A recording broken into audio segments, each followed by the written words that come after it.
Oke, bismillahirrahmanirrahim. Assalamualaikum warahmatullahi wabarakatuh.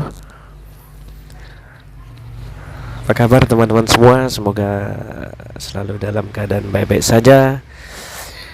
Ya, hari ini kita akan belajar tentang materi sosiologi, yakni tindakan sosial dan interaksi sosial. Ya, sebelum kita belajar lebih jauh, mohon dukung channel ini dengan cara klik tombol subscribe, like video ini, dan share kepada teman-teman yang lain agar teman-teman yang lain juga bisa belajar untuk mempersiapkan dirinya baik untuk ujian, untuk UTBK ataupun SBMPTN.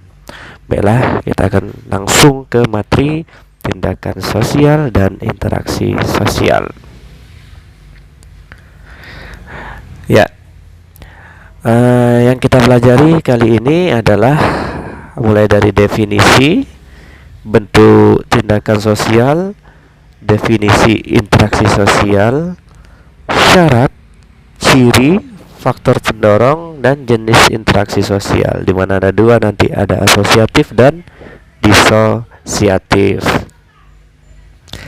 Kita langsung masuk ke materi pertama, yakni definisi tindakan sosial.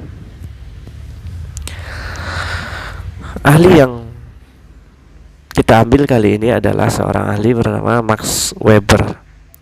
Jadi tindakan sosial, kata Max Weber, adalah suatu tindakan individu sepanjang tindakan itu mempunyai makna atau arti subjektif bagi dirinya dan diarahkan kepada tindakan orang lain. Ya, lihat.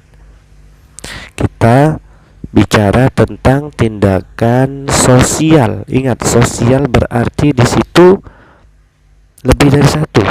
Maksudnya ini, kalau tindakan saja itu tidak melibatkan orang lain, tapi kalau tindakan sosial melibatkan orang lain, tapi tetap tindakan itu bermakna subjektif.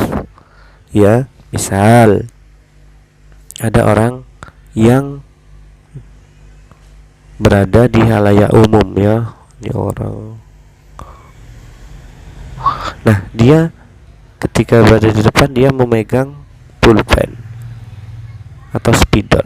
Dia memegang spidol ini bukan karena dia mau nulis atau apa, tapi bisa jadi karena dia grogi di depan orang sehingga dia memegang pulpen tadi. Jadi belum tentu apa yang dilakukan orang ini sesuai dengan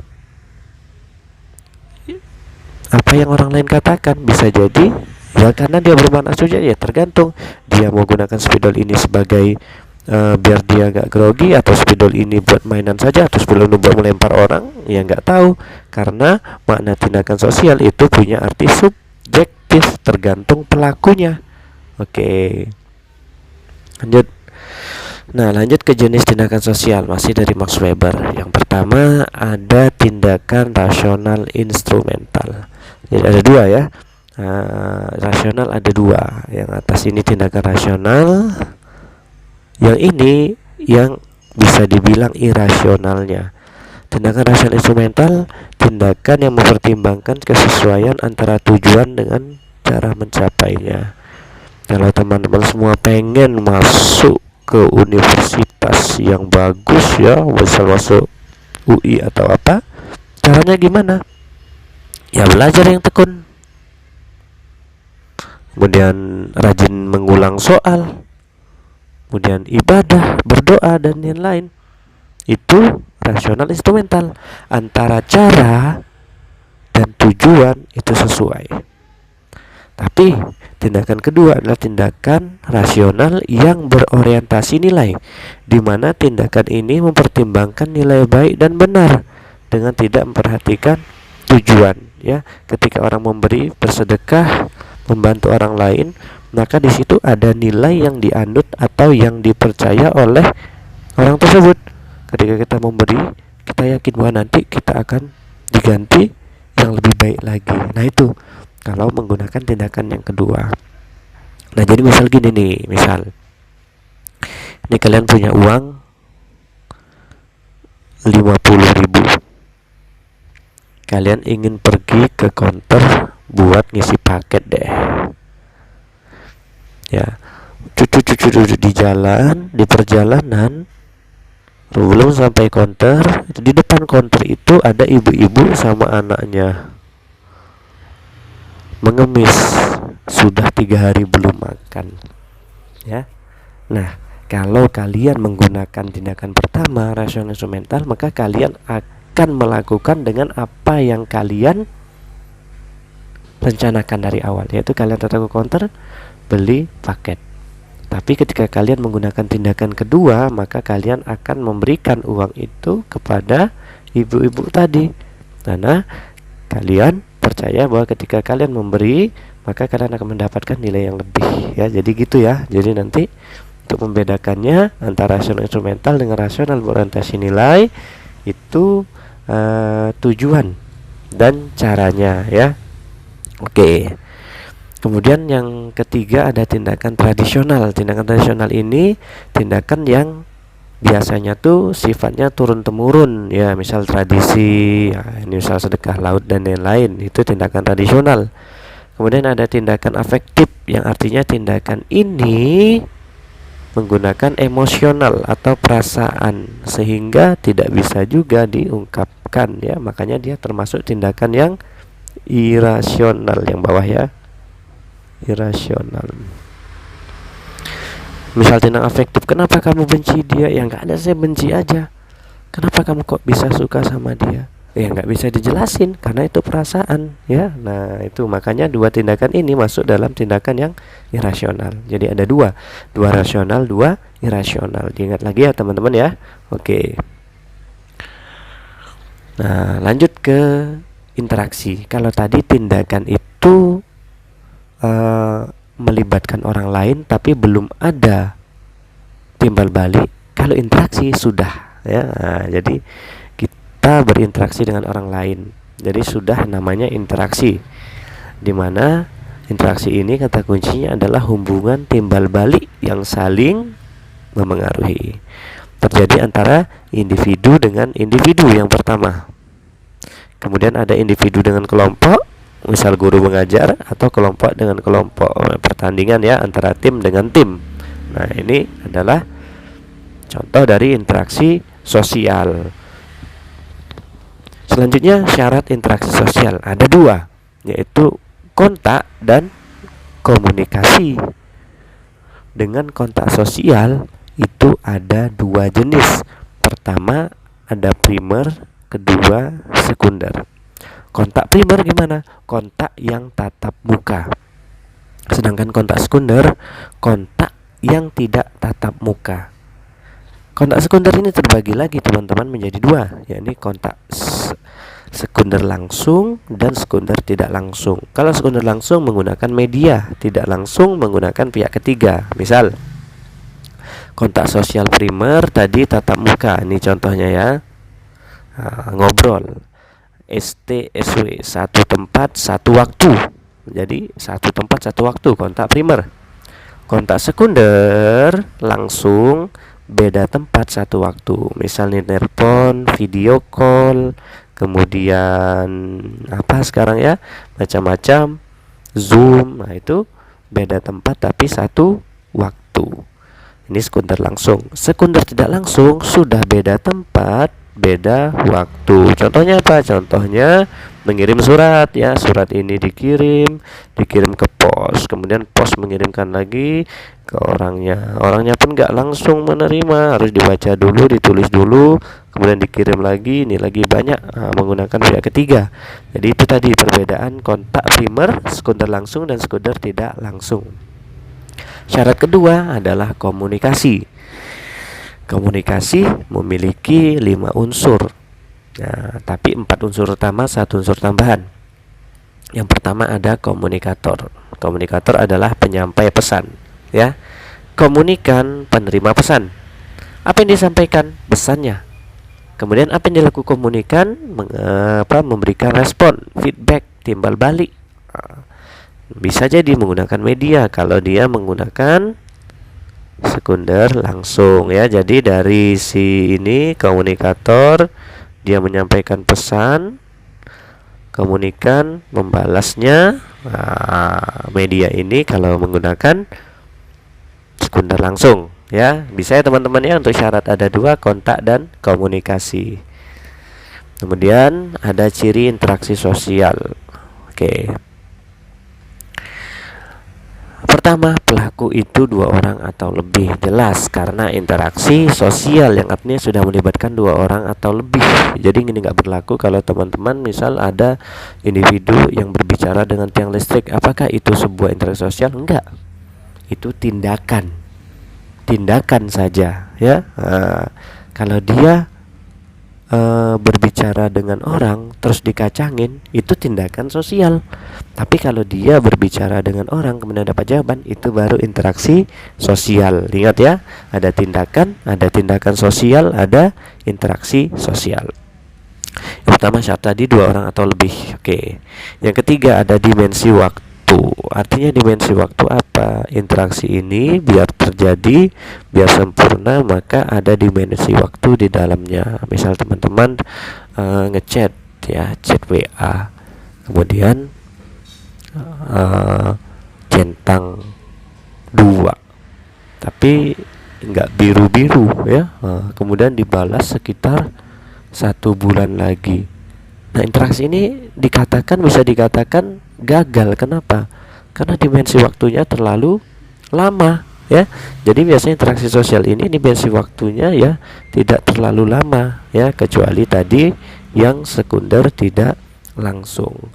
Kemudian ada tujuan tertentu. Jelas setiap interaksi ada tujuan dan biasanya menggunakan simbol. Bisa menggunakan bahasa, bisa menggunakan kode, bisa menggunakan apapun yang di situ antara komunikator dan komunikan saling memahami. Oke. Selanjutnya ada faktor pendorong interaksi. Ada 6 ya, ada 6. Ada imitasi, identifikasi, motivasi, sugesti, simpati, dan empati. Lalu apa bedanya? Oke, saya akan membagi 6 ini menjadi 2, jadi 3-3. Yang atas kategori dangkal, yang bawah kategori dalam ya. Oke, yang pertama imitasi dulu. Imitasi itu artinya meniru sikap, tindakan, tingkah laku atau penampilan orang lain. Yang artinya meniru, tapi ya meniru biasa aja. Misal anak kecil yang suka sama Naruto, dia menggunakan kostum Naruto, kemudian ketika berlari tangannya diarahkan ke belakang, hiyo, itu ya. Tapi kalau identifikasi ini cenderung untuk menjadi sama. Misal ada orang yang melakukan operasi plastik seperti Michael Jackson, ada yang awalnya kayak gini berubah jadi Superman kayak gini karena saking pengennya sama ya. Jadi imitasi itu versi dangkalnya hanya meniru saja, sedangkan identifikasi versi dalamnya yang ingin menjadi sama. Oke, sekarang pertanyaannya, misal kalau cosplayer ya, cosplay itu imitasi atau identifikasi? Ya, silakan jawab di kolom komentar. Lanjut, ada motivasi dan ada sugesti. Motivasi artinya memberi pengaruh atau pandangan secara rasional ya, contohnya motivator nih ya, Bapak Mario Teguh. Selanjutnya ada sugesti, pemberian pengaruh atau pandangan secara irasional ya. Yang pertama rasional, yang kedua irasional. Kalau motivasi kayak guru itu motivasi ya, motivator tuh motivasi, kamu pasti bisa ya. Misal ada guru motivasi, kamu pasti bisa masuk universitas yang keren yang ini, kamu pasti bisa kok menghadapi semuanya ya. Kalau motivasi dilakukan ayo, nggak dilakukan ya sudah, masuk telinga kanan keluar telinga kiri. Beda seperti sugesti. Dokter biasanya menggunakan sugesti. Misal kita lagi demam nih, kemudian orang tua kita ngajak kita ke dokter biar suntik, kita belum masuk ruangannya aja udah kayak sembuh. Nah, itu menggunakan sugesti ya. Termasuklah hipnotis dan lain-lain, itu menggunakan sugesti sehingga mengikuti apa kata dari orang tersebut tanpa berpikir panjang. Kalau motivasi tadi masih mikir ya, kamu kalau belajar, kamu kalau giat, Kalau kamu rajin, kamu pasti bisa sukses. Ya terserah kita, ya enggak. Tapi kalau kayak hipnotis dan lain-lain, tanpa ada pikiran panjang kita lakukan.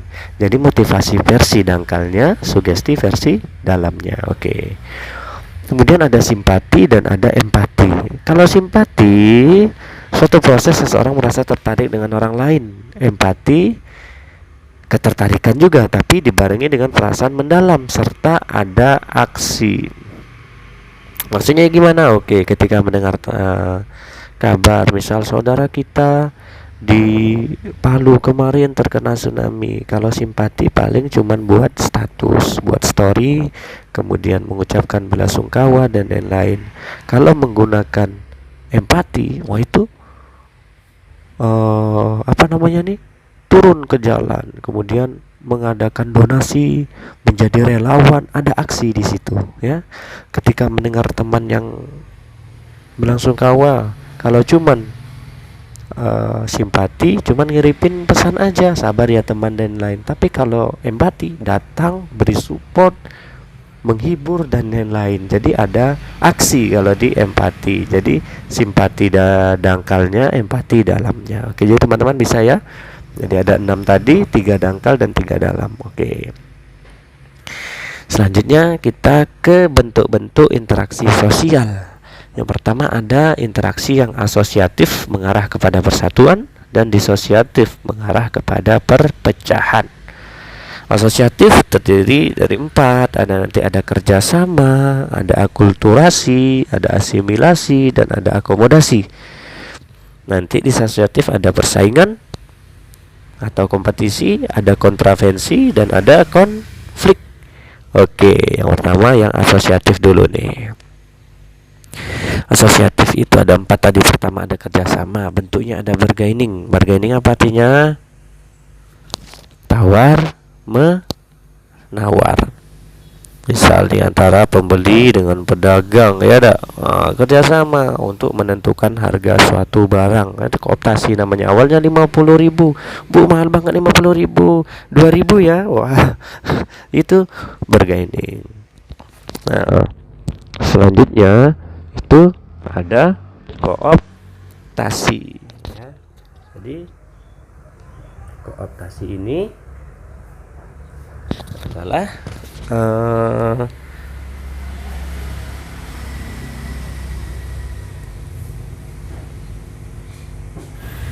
proses penerimaan unsur baru.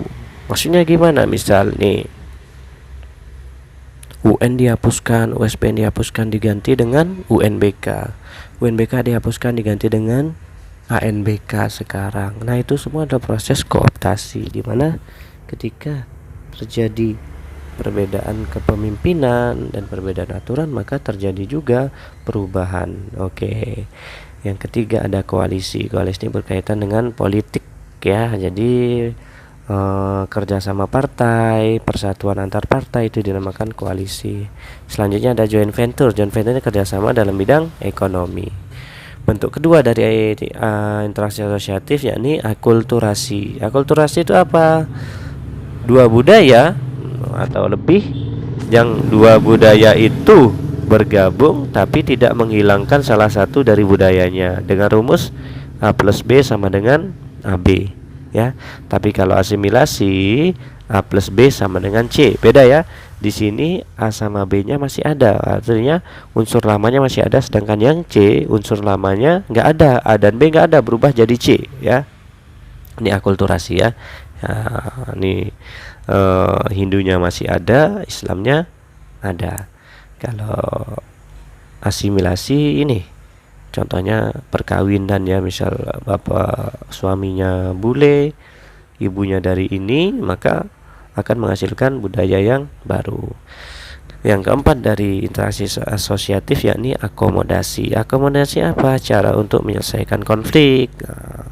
Bentuknya nanti ada mediasi, ada arbitrasi, ada konsiliasi, dan lain-lain. Nah, untuk lebih jelasnya akan ada video sendiri yang menjelaskan akomodasi, tapi kita bahas sedikit ya.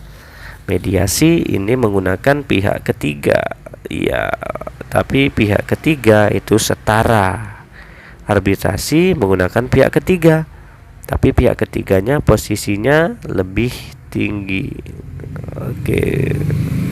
Konsiliasi juga lebih tinggi juga, tapi sesuai dengan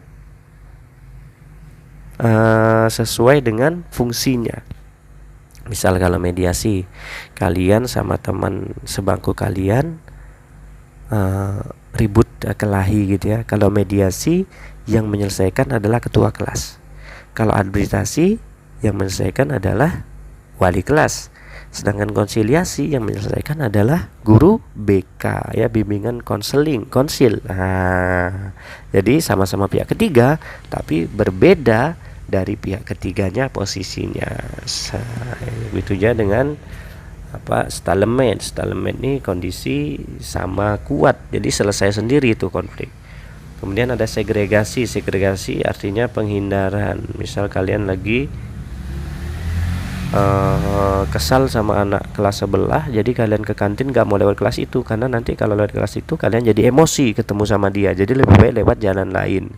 Kemudian ada koersi, penyelesaian dengan cara paksaan. Misal orang yang demo disemprotkan gas air mata. Adjudikasi, pihak ketiga juga dengan pihak ketiga adalah hukum. Kompromi, tidak menggunakan pihak ketiga, pihak yang berkonflik saling mengurangi tuntutan, bertemu dan saling mengurangi tuntutan. Jadi itu sedikit dari banyak jenis akomodasi yang lain ya. Selanjutnya ada proses yang disosiatif. Disosiatif berarti mengarah kepada perpecahan. Yang pertama ada kompetisi atau pertandingan ya, dua pihak atau lebih yang bersaing untuk mencapai tujuan atau kemenangan. Kemudian konflik. Konflik ini apa? Konflik itu terjadi. Konflik artinya saling memukul ya, dengan cara menjatuhkan atau menghancurkan pihak lawan. Selanjutnya ada kontravensi. Nah, kalau pengertian kontravensi ini apa? Proses interaksi disosiatif yang berada di antara kompetisi dan konflik. Nah, benar. Jadi dia berada di antara. Ini memang tidak setampak konflik, tapi bahayanya bisa lebih dari konflik untuk kontravensi ini ya. Jadi kontravensinya justru lebih berbahaya daripada konflik. Apa saja? Misal ya, menurut Leopold von Weiss dan Howard Baker, bentuk kontravensi yang pertama kontravensi umum, misal penolakan atau mengancam pihak lain atau perlawanan ya, demo ya. Kemudian ada kontravensi sederhana, menyangkal pernyataan orang di depan umum ya, ketika lagi rapat atau apa, menyangkal. Ada kontravensi intensif, penyebaran penghasutan atau penyebaran isu, misal hoax.